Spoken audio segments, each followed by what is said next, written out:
Matthew Stafford, starting quarterback for the Los Angeles Rams, has been dealing with some back pain since late July, keeping him out of the preseason games as well out of practice. Matthew has been susceptible to a lot of injuries throughout his entire career. However, now he has an aggravated disc in his lower back, aka a herniated disc. My name is Ryan. I'm a physical therapist, and today I'm going to talk a little bit about the anatomy of a herniated disc, as well as the mechanism of injury, signs, symptoms, as well as what management and treatment options there are. So here we're going to bring up our model, and as you see on the screen, we are at the lumbar vertebrae or lower back. Here we have L4 and this is L5, and in between these two vertebrae we have this disc called the intervertebral disc. Now as we look a little bit deeper within this model, we see the vertebrae make up this canal where the spinal cord ultimately runs along the spine. So the function for these intervertebral discs is to allow those two vertebral bodies to be linked together and allow for some smooth movement within the spine. So if we take a look at this specific intervertebral disc, we're going to remove L4 from the picture and then dive a little bit deeper and see these two sectioned off layers that make up this disc. You have the nucleus pulposus, which is this interior layer right here, as well as you have your annulus fibrosus, which is the outer shell. The inside nucleus pulposus is like this gel-like substance, and it's going to move when the spine moves. So when we are moving forward or we are leaning forward, typically that nucleus pulposus is going to start to push backwards or more posteriorly. However, and then when we extend our back and we move our lumbar back backwards, that's when that nucleus pulposus is going to start to displace more anteriorly. So human nature, we tend to typically be more comfortable in a more forward flex position. So that's going to push that and displace that nucleus pulposus, more susceptible to going more posteriorly. And because of this, we become more susceptible to having a herniation. So if we take a look at this demonstration here, we see that we have the nucleus pulposus as that blue center interior gel-like structure, and then you have that annulus fibrosus. This looks like a healthy, normal spine. And centrally located, we do have that spinal cord, and as you see, those spinal nerve roots are leaving that spinal cord within that intervertebral foramen. Now, as we continue to watch this video, we see the normal function, how the back and lumbar spine is moving into more forward flexion and extension.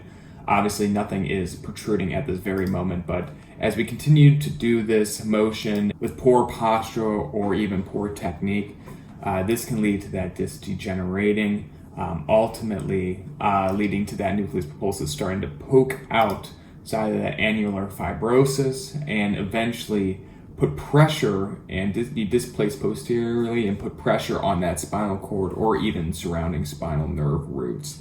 Now, symptoms obviously can be a lot of localized pain, specifically where that herniated disc is located, and that we can then diagnose with either being anywhere around that lumbar spine, as we were talking about a low back pain for this type of case. Typically, pain can range, from that dull ache to more of a sharp pain. Typically, as well, you'll see a lot of pain with prolonged sitting when that spine is in that more forward flex position. Now you can also have that layman's term of sciatica, which is that sharp shooting pain going down that leg, starting around the buttock area and all the way down the one lower extremity. Now this also can be accompanied by weakness in certain muscle groups, as well as just numbness and tingling, abnormal sensations, as well as just difficulty just moving around and walking. So obviously, as we saw in that video, that was more of a degeneration that kind of caused that herniated disc. However, and that's more age-related, but for Matthew Stafford, it could be typically due to a traumatic event. This can involve either improper lifting or twisting, not doing proper body mechanics while we were lifting maybe a heavy object. Prolonged sitting can also put stress on that lower back, which ultimately can lead to that herniated disc. And it's also important to note that as we continue to move the spine, as seen in this video, it's going to continue to irritate the surrounding tissue, especially those nerve roots. So it's very important when you are dealing with this type of injury, you figure out which directional preference the patient prefers or the person prefers that is dealing with the herniated disc. Typically, it's either extension or flexion based. When you are flexing, that's going to put more pressure along that that spinal cord, as that gel-like substance is going to continue to be displaced more posteriorly. However, when we do extend the lumbar spine, it's going to allow that gel-like nucleus pulposus to come back more anteriorly, taking a lot more pressure off of those tissues that are being irritated. For treatment for herniated disc, obviously physical therapy can help improve some of these global symptoms that the patient might be experiencing. As we just described, it's important to figure out that directional preference. Typically, you're going to see a more extension-based program that will be implemented for herniated disc. Physical therapy can address those directional preferences through therapeutic exercise, including core and glute strengthening and hip flexor, as well as low back muscle stretching. Now, Matthew Stafford did receive an epidural injection for his herniated disc early August. So the goal of this type of treatment is to reduce that pain and inflammation within that certain area. So as we take a look at this video here, we see that the spinal cord and those spinal nerve roots are in red, so that's being inflamed or irritated. And obviously the goal of this is just to treat that pain that is being caused by that nerve compression and by that herniated disc. So here we have the video where that small needle is going to be placed right around where the pain is originated from. This small needle is just providing an anesthetic.